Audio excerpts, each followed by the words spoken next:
How do you build a software that's moving towards that end goal of being a revenue generating profitable company?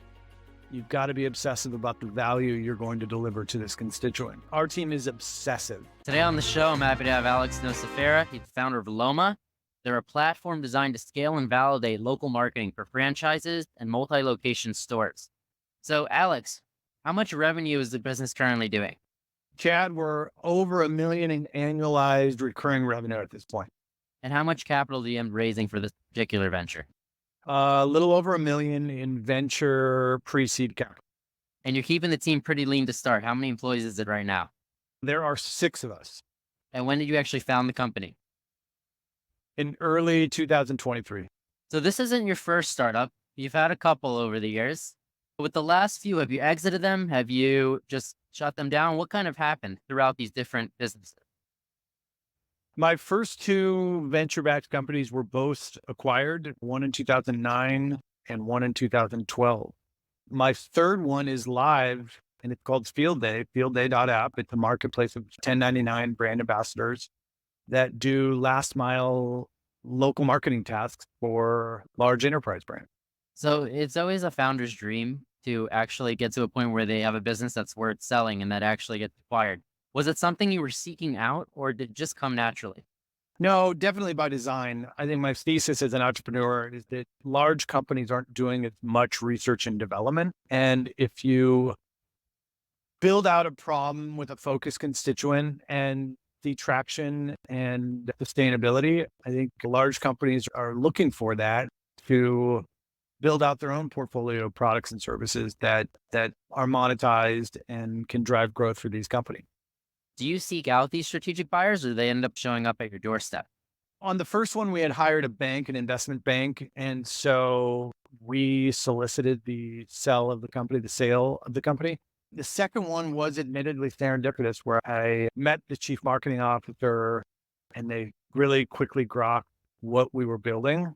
And then we started to have their sales team resell our product, and it started to resell and receive lots of positive reception in the market. When I was about to go raise my first round of capital in that company, the larger company that had started to resell us said, "Why don't we just acquire you?" And it was serendipitous in the sense that I was at a life moment where wife was pregnant with kid and it felt like the right time to sell the company.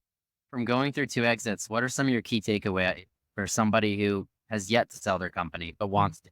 Well, even though I said by design, and I do believe that as entrepreneurs should look at who's going to find my company interesting. There again, if you think about as entrepreneurs, who do we work for? Ourselves and our family. We work for the employees that come on board, and we work for any investors that we raise money for.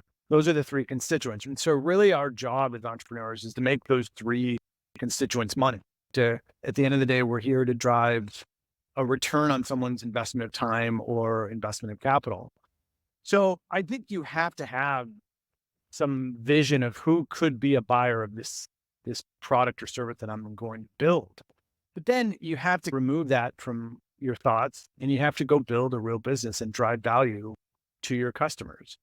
And when thinking about building, in my case, I've mostly built software for large enterprise brands. And I spend a lot of time on the constituent that we're serving value to, the problems, the lack of systems, the lack of resources, the mandate of what they're measured their own role on. How do they get a promotion? How are they getting their bonus?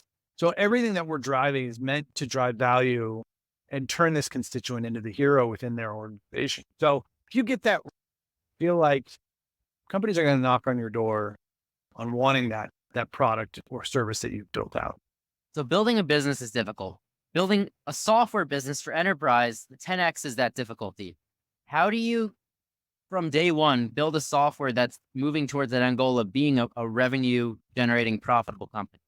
Yeah, you've got to be obsessive about the value you're going to deliver to this constituent, right? So if in LOMA's case, we're delivering an ability to plan and activate and measure local advertising dollars for these large multi-unit brands, our team is obsessive about planning features, activation, the marketplace of different local marketing channels and vendors that we've built out, this curated ecosystem that we've built out. We're obsessive about being able to attribute those dollars to some degree of efficacy on showing same-store sales lifts, to transactional volume increases, to ticket averages growing, all these things. So it's obsessiveness around the horn for this one constituent, this multi-unit brand marketing constituent. That goes for any business. If you're selling a consumer product, if you're selling software product, you've got to be obsessive about the constituent that you're serving and drive value to them. Where, and if you create a product that they fall in love with, they're going to stick around and buy your product for a long period of time. And that's all any entrepreneur should care about. Build products for this constituent, obsess about driving value to that constituent. All good things will follow that path. With your software programs, do you generally have a freemium, free first setup to bring on board clients, or you go in right away and sell it at a premium price? I do not subscribe philosophically to giving anything away free. I understand that there are ways to get people into a product with some freemium features and elements. In our case at LOMA, we built a meaningful stack of features and value to this constituent. We believe we've priced our product affordably, and the entry or access to that platform, our LOMA's platform, is affordable enough across these large systems that we feel price won't be a barrier whatsoever. We do have incentive elements like early adopter or annual licensing instead of monthly. So we do have incentive elements to our pricing structure, but I just struggle to believe people take things as seriously when you give them away.